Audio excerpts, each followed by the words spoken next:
রাধে রাধে বন্ধুরা, শুভ সকাল। আশা করি তোমরা সবাই ভালো আছো, আমরাও ভালো আছি বা আমিও ভালো আছি। তা যাই হোক, সকালে সমস্ত কাজ আমার সারা হয়ে গেছে। এবার আমি ঠাকুর ঘরে চলে এসেছি। এবার ঠাকুরকে স্নান করানো হয়ে গেছে। এবার তোমাদের আমি দেখাচ্ছি, দেখো যে তাকে সাজাবো এবার।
কি সুন্দর ফুল দিয়ে সেজে গোজে বসে আছে, দেখো সাজগোজ করে কি সুন্দর বসে আছে। দেখেছো আমার গোপাল সোনা?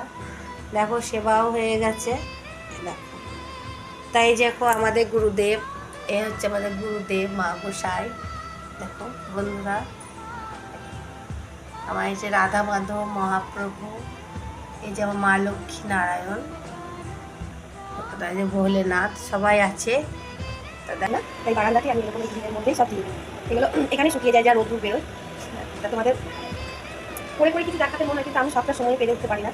তা যেটুকু দেখায় তা চেষ্টা করছি, কারণ আমি তো কোনোদিন ব্লগ করি নাই। তা দেখো, তোমাদের যদি ভালো লাগে তাহলে, তোমাদের ভালো লাগলে আমাদের ভালো লাগবে। তোমাদের ভালোবাসায় তো আমি এগিয়ে যাচ্ছি বা যাবো। তো তোমরা সর্বদা সবসময় আমার পাশে থাকবো। আর আমার গোপাল সোনার কৃপা তো আছে। গোপাল সোনা যদি না চাইতো তাহলে আমি এই ইউটিউব চ্যানেলে আসতে পারতাম না, কারণ কোনোদিন ভাবতেও পারি না যে আমি ইউটিউব চ্যানেল করবো।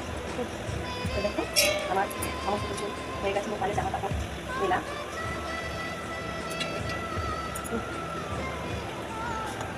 তাই দেখো আমার মোবাইলে সমস্ত জামা আমি এখানে এরকম করে মিলে রাখি, সঙ্গে সঙ্গে শুকিয়ে যায়। যা রোদ্দুর, এই রোদ্দুরে সমস্ত কিছু সব শুকিয়ে যায়।